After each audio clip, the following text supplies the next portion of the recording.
มื่อนี้ก็ศูนย์ให้เจ้าของพี่น้องเบอร์โทรใส่มา10 ปีถูกตัดโดยเหตุผลที่ว่าบ่ได้โทรออก3 เดือนเอ้าแล้วมีคนโทรเขาเลยโทรเขาบ่นับว่าซั่นตาย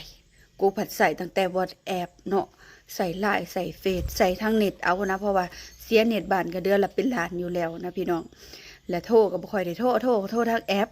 ผัดลืมซะว่าบ่ได้โทรออกหาผู้ใดเป็น3 เดือนพุ่นมีอยู่คนโทรเขาเนาะเขาโทรมาถามเรียกเขามาแต่ว่าสายโทรเขาผัดบ่นับต้องได้โทรออก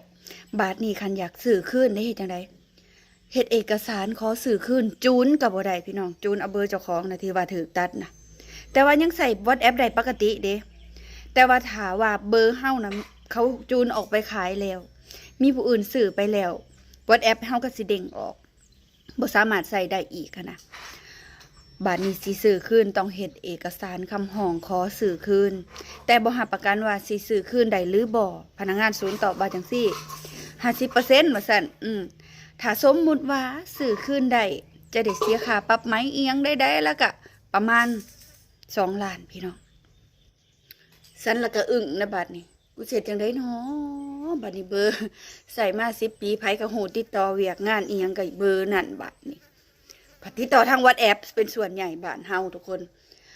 เบอร์ก็ไปผูกกับธนาคารอีกบัดนี้หากินศีลมึงผูกธนาคารเบิดถูกธนาคารบาทนี่บัญชีเงินกีบเงินบาทเงินดอลลาร์แมนเบิดอยู่ในหันคืดนักเด้อพี่น้องเอ้ยเพื่อสิไปแบบสมมติว่าเฮาก็ต้องซื้อเบอร์ใหม่แม่นบ่ล่ะในระหว่างที่ว่ามันใส่บ่ได้นะซื้อเบอร์ใหม่แล้วก็ต้องไปธนาคารเฮาก็ต้องไปอันนั้นแม่นบ่ล่ะบังเอิญโทรศัพท์กับมาจอแตกอีกอันเครื่องที่ว่ามีแอปธนาคารนะโอ้ยซื้อโทรศัพท์มาใหม่โหลดแอปมาเวลามันสิส่ง OTP มาผัดไปซะเบอร์เก่าที่เฮาผูกไว้นะซออีกแล้วต้องไปเข้าธนาคารแต่ละธนาคารอีกเพื่อไปผูกเบอร์ใหม่ศูนย์ค่ะเสียเวลาค่ะน้องพี่น้องอันนี้ก็บ่ได้ให้ไผดอกเนาะเขียดตัวเองนี่แหละที่ว่าบ่ฮู้กฎระเบียบเฮงซวยของบริษัทโทรศัพท์เฮงซวยแบบนั้นนะ